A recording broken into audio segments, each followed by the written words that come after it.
I mean, I didn't make you dance. You danced by yourself. Who played the music? Javante did that. Okay, well, Javante was complicit in me dancing the way that I was dancing. Yeah, and now we'll be complicit in pulling the video.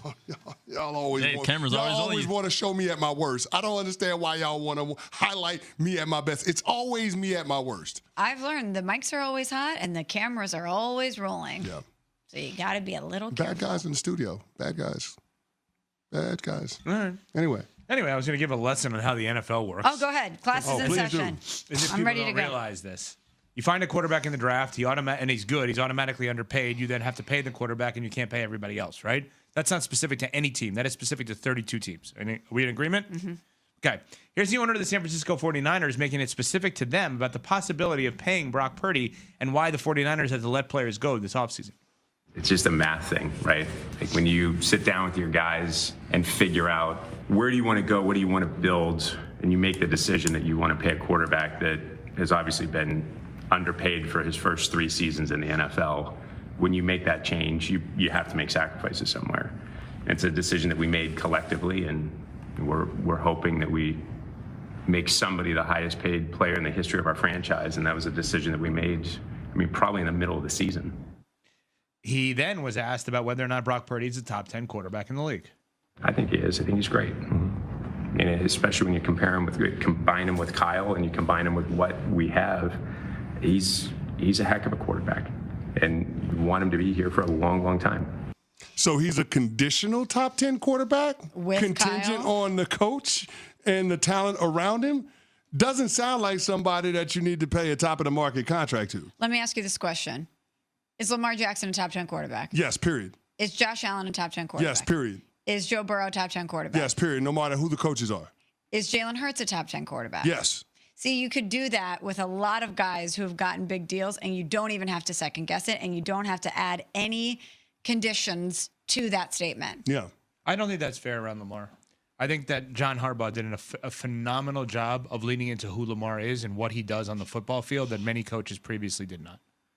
I think that he's a two-time MVP through his first 7 seasons in the NFL. Yeah, that was initially though. Who's been his number 1 wide receiver throughout that period? Right, he's a top 10 quarterback. He's a top 2 quarterback. I'm not debating that. I'm saying the coach mattered in this case because I'm not saying the coach didn't matter, but he was always going to be a top 10 quarterback. But 31 teams passed on him. Okay, well, I don't understand that. I don't understand why we're bringing up how he came into the league. We see the talent; it's undeniable. I'm trying to give the Ravens credit for actually taking a quarterback in Lamar and really doing a tremendous job with him because Lamar is awesome. And there's a lot of teams that weren't willing to do that. For as much as I want to give the credit to the Ravens for developing him, I think the credit that they deserve is the fact that they were able to see ahead of the curve and know where the NFL is going relative to the quarterback position and having to have a guy that can use his legs because of how teams are in terms of the athletes on the field, especially on the defensive side of the ball. You have to have a quarterback that can get out of trouble by using his legs, either by running the football or just being able to extend, buy time, getting outside of the pocket. So, I mean, the point notwithstanding, Lamar Jackson is a top 10 quarterback. Based on the talent, based on the individual accolades, it feels like he was always going to be that.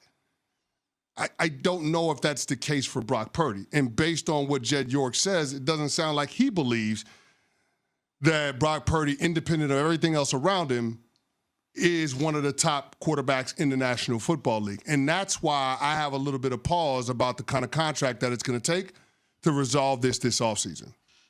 I think it's going to end up being 53 to 55. I think that's probably what it is. It's probably not going to be the highest paid in the league. It's probably going to be less than some of his peers, but still an enormous amount.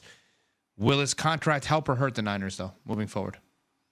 Keeping him there, keeping him happy? I don't know. Rate? I don't know because I don't know what the contract is, right? If the contract is in line with what other quarterbacks signed when they were up for their big deals over the past 3 years, it's anywhere in the range from 21% to 25% of the salary cap upon signing.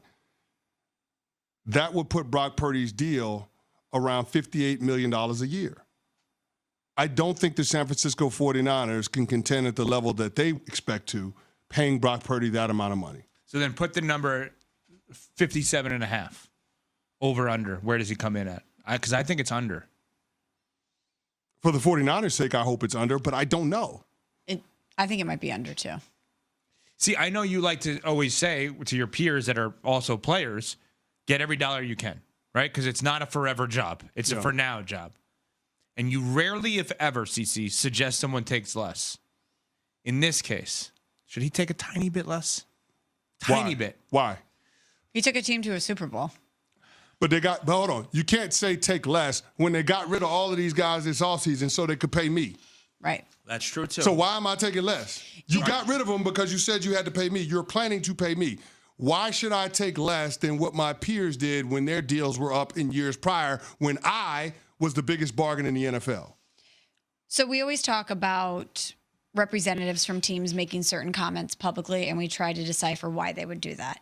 Is Jed York saying this about Brock Purdy when he says, especially combined with the coach that we have and the talent around him, I believe he's a top 10 quarterback, is by saying that, giving us a little peek behind the curtain of this is why we want you to arrive at this number and be good with it, because we know that absent of some of those things, you might not be in this position, that in this organization, we have put you in this position to succeed with the talent around you and with the coach who's brought you along. So in order for us to keep you in that same scenario and for you to have that success, maybe make it a little bit more team friendly.